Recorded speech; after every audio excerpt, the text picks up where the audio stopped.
Hello, and welcome back to Podfinder. My name is Philip, and I'm here to talk about Pathfinder 2nd Edition. This is part of a series I am producing covering the various deities in the Pathfinder role-playing game and its setting, the world of Golarion.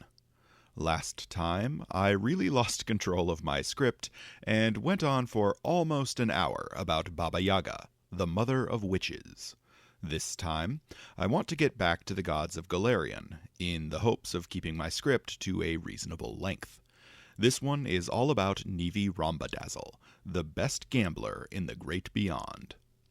Before that, though, if you enjoy this video and want to hear more Pathfinder lore, consider subscribing or commenting below. Also, I guess I should issue a content warning for gambling. If you have a gambling problem, maybe skip this one, and don't be ashamed to get help. Gambling addiction can be a serious but entirely treatable problem. With that out of the way, let's move on to the rundown. Nivi Rhombodazzle, commonly called the Grey Polychrome, is a minor goddess revered mostly by the Svirfneblin or Drafnelar, the umbral gnomes who make their homes in the Darklands.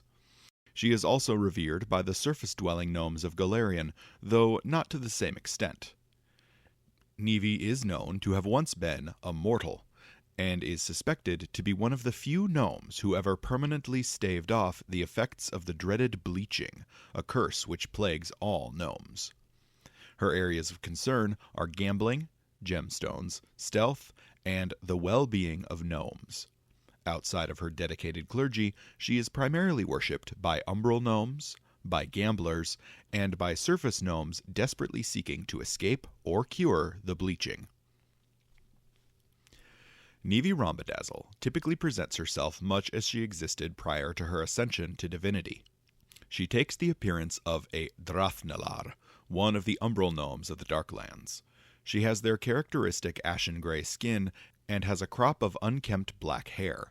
She dresses in opulent clothes of black and red, and her outfit glimmers with gemstones of all cuts and colors. She is rarely seen without one or more dice in her hands, or some other object used to gamble. Unlike most deities, Nivi Rhombodazzle maintains no deific realm in the Great Beyond. Instead, she makes her home on the elemental plane of Earth in the Inner Sphere. She spends her days exploring the caves and tunnels which she loves so much. She occasionally takes up residence in the Eternal Delve and the cavernous jewel-rich chambers deep within. She spends most of her time here looking for perfect gemstones. She is also known to venture to Golarion regularly, always in search of either gems or a gambling hall with an exciting game in which she can partake. Devout followers of Nivi, called Nivians, are gamblers to the core, plain and simple. Now, I don't mean they are universally gambling addicts, though they very well might be, or that they are professional gamblers, though, again, they might be. I mean that they treat the act of gambling, and the rush associated with it, as an important part of their lives. This might manifest in traditional methods of gambling, like dice or cards, but also might manifest as a tendency to throw themselves into deadly combat, with Nivians seeing it as betting their life against the life of their opponent. The uncertainty associated with a wager is key to a proper Nivian, and most believe that losing a bet will simply open another path in their life. While Nivians are universally gamblers, they are less universally honest or responsible. Most of them believe in the importance of being able to skip out on a debt if they can, and see nothing wrong with running away from a gambling debt if they can get away with it. Despite this tendency to skip out on the bill, most Nivians aren't malicious. Many of them might not even intend to flee from their creditors and might see it as a last resort. It just happens to be a last resort they fall back on time and time again. Despite this emphasis on gambling and deception, Nivi also declares the importance of family, community, and friendship. Most Nivians are loyal allies and companions, and are generally willing to put themselves in the way of danger to get allies out of trouble, if necessary. Churches and temples specific to Nivi Rhombodazzle are rare, at least outside of the Darklands. Shrines are much more common and commonly take the form of small standing stone pillars carved with her holy symbol. Each shrine contains a small shelf upon which followers might roll a die.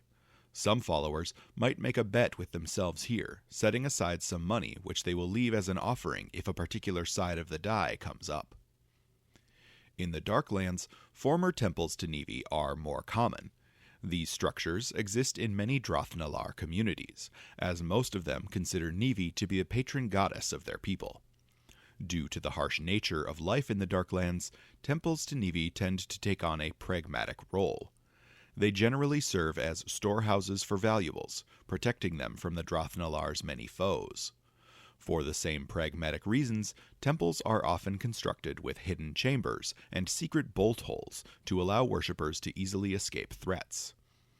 Decor within these structures typically consists of artwork depicting dice, cards, or other game pieces. Paintings on the walls might also depict acts of incredible luck, or displays of particularly crafty deception.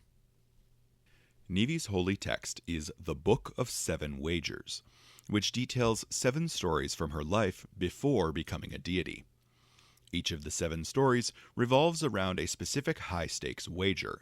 Each story also serves as a parable, teaching one of her 7 chosen virtues: fate, community, cleverness, luck, skill, wisdom, and knowledge of stone and gems. Nivi's church on Golarion is generally loose in its structure, and priests are known to serve as advisors rather than leaders in communities where they are welcomed. In the Darklands, a group of priests called the Blue Twilight has risen to prominence and is about as close to a unified orthodoxy as the church has. Even this group, however, is relatively informal, with infrequent questions about leadership and authority generally settled with a simple wager. By contrast, the surface world is graced with the Cult of the Shining Diamond. This group takes a more aggressive approach to its preaching, coercing gnomes to join the faith with implied promises of Nivi's ability to forestall the effects of the dreaded bleaching. The city of Dwimavel is the largest deep gnome settlement in the Darklands, and therefore the largest center of Nivi's faith in the Darklands. While the faith of Nivi Rhombodazzle is strongest on Golarion among the Drothnalar, she is also popular among the surface gnomes. Her faith can also be found among gamblers and risk-takers from all ancestries, though no broad groups outside of gnomes feel a particular affinity for her. Due to the spread-out nature of gnomes on Golarion, Nivi's church doesn't hold sway over a specific geographic territory, but her presence might be felt in any gnomish communities, like Whistledown in Varisia.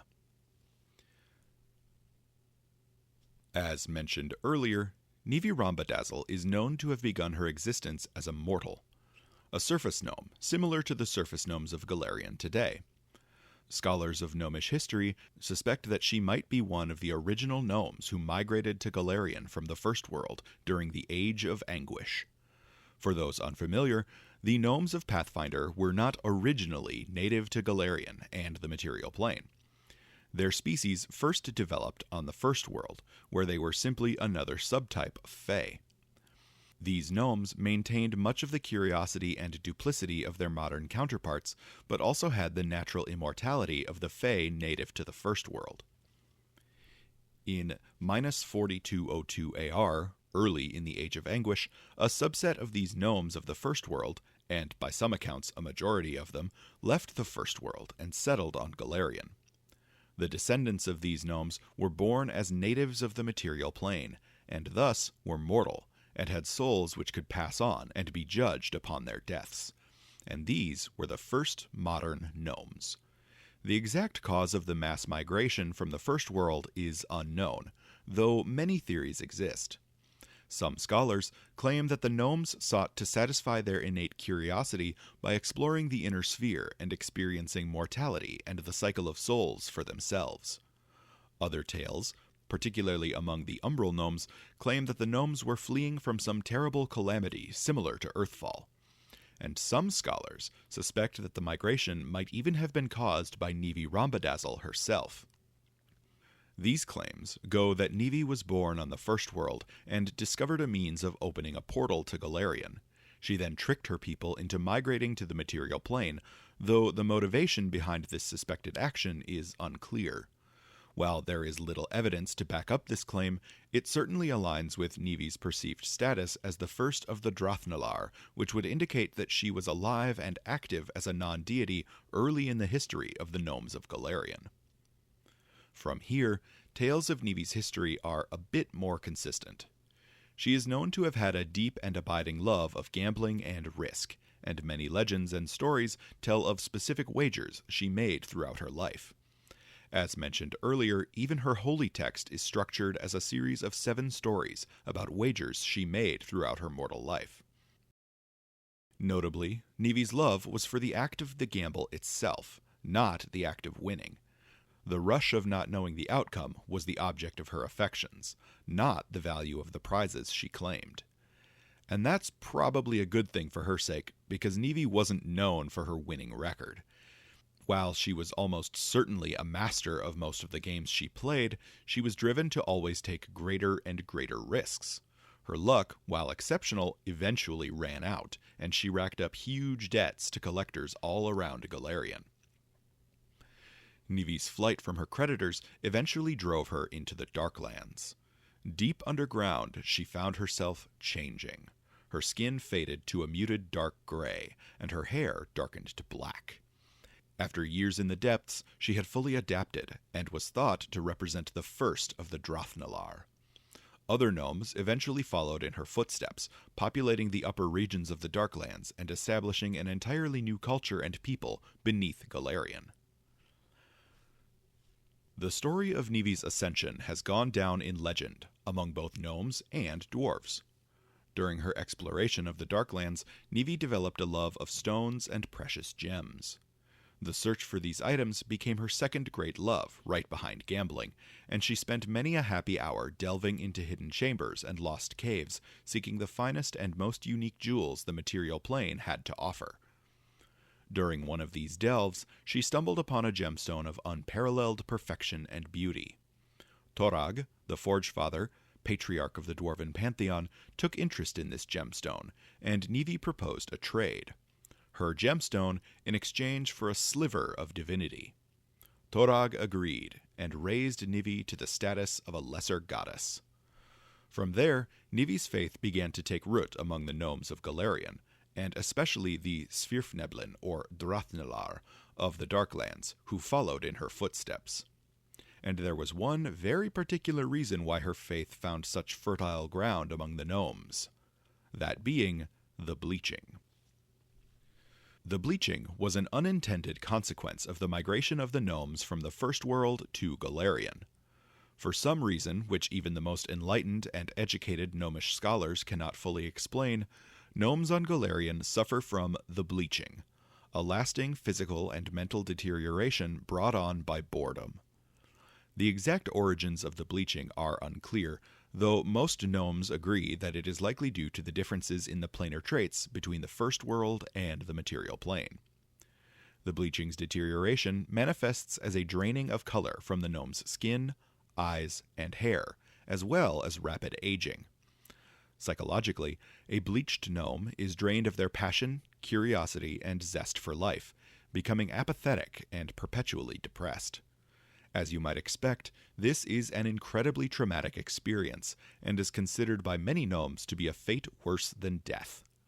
Fortunately, there is a method by which it can be avoided. The gnomes of Golarion can hold off the bleaching by engaging in exciting or new and wondrous experiences. This forces many gnomes to double down on their inherent curiosity, pushing themselves to continuously travel and explore so they never have a chance to get bored. And this is where the faith of Nivi comes in.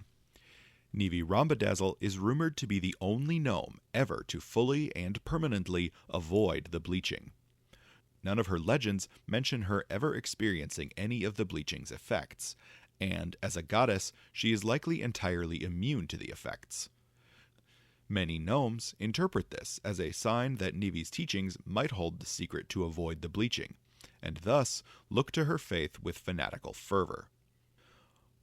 Other gnomes thought the secret lied not in her teachings, but in the Darklands which she called home. These gnomes followed her beneath the earth and slowly adapted until they became the umbral gnomes. While it seems the Drathnallar are still potentially vulnerable to the effects of the bleaching, they appear to have minimized the risk by developing a cultural focus on community care and protection, which perpetually occupies their attention. Nivi Rhombodazzle has a particularly good relationship with Torag, and the two have been on good terms ever since the deal which granted her divinity. This alliance mostly extends to their churches, though the cultural differences between gnomes and dwarves can sometimes lead to tension. Most dwarven followers of Torag treat Nivians with stern affection, seeing them as good-natured scamps in need of gentle but firm guidance. Most Nivians, for their part, see Toragdans as too rigid and stuffy, but consider them good at heart and simply in need of a chance to cut loose. Benevolent deities with a love of adventure and luck, most notably Caden, Kalian, and Desna, share an affection for Nivi and treat her as a valued ally. Followers of the three deities get along famously well and balance one another's strengths nicely. Nivians and Cadenites help to ground Desnans to the communities where they are needed, and followers of the Lucky Drunk find their most boisterous habits tempered by the more subdued Nivians and Desnans. Not all of Nivi's relationships are good, however. Her tendency to dodge responsibility flies in the face of the teachings of deities of law. Most prominently, Asmodeus despises Nivi and her teachings, since her doctrine preaches the importance of evading the consequences of one's actions. Most of the archdevils treat her similarly, but the same can also be said of non-evil deities of law, like Abadar. For players who might be interested in playing characters who follow Nivi Rhombodazzle, here are a few useful details. For those using the alignment rules, Nivi is a true neutral deity, though she will also accept clerics of lawful neutral, chaotic neutral, and neutral good alignment. Her edicts are to take risks and savor the consequences, whether good or ill, to use stealth or guile over violence when dealing with the fallout from your risk-taking, and to learn the rules and strategies of games of chance played wherever you travel. Conversely, to break the established rules or terms of a wager, or to use violence to avoid the consequences of a wager are both anathema to Nivi Rhombodazzle. Her holy symbol is a red 6-sided die with 7 pips on one side. Her domains are family, luck, trickery, and wealth. She also has the alternate domains of confidence and earth. Nivi's sacred colors are gray and red, and she is generally depicted in these colors in clothing generally studded with gemstones or other decor. Her followers, on the other hand, usually dress in less ornate garb. They tend toward well-made but plain or utilitarian clothing. Those who live as high-rolling gamblers might dress in fancy or formal garb as appropriate for their preferred gambling halls. By contrast, followers who live as adventurers or explorers will typically dress in standard adventuring gear. Most followers will display Nivi's holy symbol on their person, unless doing so would put them in harm's way. Nivi's sacred weapon is the light hammer, a weapon which serves effectively as a tool in the mining of gemstones or the exploring of caves. Similar weapons, like heavy or light picks, might be thematically appropriate as well. Followers who spend a long time underground might be exposed to weapons of dwarven origin, or weapons common among the cavern elves or Hringar. Finally, Nivians might derive a means of using game pieces as weapons. The most obvious means of doing this would be to employ the Fane's Forbury feat from the Lost Omens Firebrands book. If you like the idea of cards as weapons, however, I would also suggest checking out the Magus Plus supplement on Pathfinder Infinite, as their Dealer of Death feat accomplishes this goal quite well. Nivi's favorite animal is the mole, a creature whose burrowing mirrors Nivi's own exploration of the Darklands. Nivian characters might choose other animals who have burrow speeds for this same reason, or might choose animals who collect shiny objects, like crows, to reflect Nivi's love of gemstones. From a class perspective, the rogue is far and away the most appropriate choice for followers of Nivi Rhombodazzle. Her emphasis on using deception and trickery alongside cleverness and skill to avoid the consequences of one's actions fits right into the rogue's wheelhouse. The scoundrel racket seems like the most appropriate choice, while the ruffian seems like the least appropriate. Other marshals with an emphasis on skills and maneuverability, like the investigator and the swashbuckler, would likely be excellent choices as well, as might the acrobat or dandy archetypes. Spellcasters who follow Nivi might focus on enchantment or illusion spells, as defined by the old spell schools. Psychics with the silent whisper or tangible dream conscious minds, sorcerers of the fae or nymph bloodlines, or polymath muse bards could all reflect Nivi's personality and teachings. Followers also might take feats from the captivator archetype. The ancestry with the strongest connection to Nivi Rhombodazzle are, unsurprisingly, gnomes. Both the surface gnomes of the Inner Sea region and the deep gnomes, or Drathnalar, of the Darklands. Many gnomes who have begun to succumb to the effects of the bleaching, but have not yet bleached entirely, might follow her with a desperate fanaticism. Outside of gnomes, characters of any ancestry who have a love of gambling might be drawn to her faith. Nivi's emphasis on stealth and trickery might appeal to ancestries who are innately gifted at such practices, like halflings or fetchlings.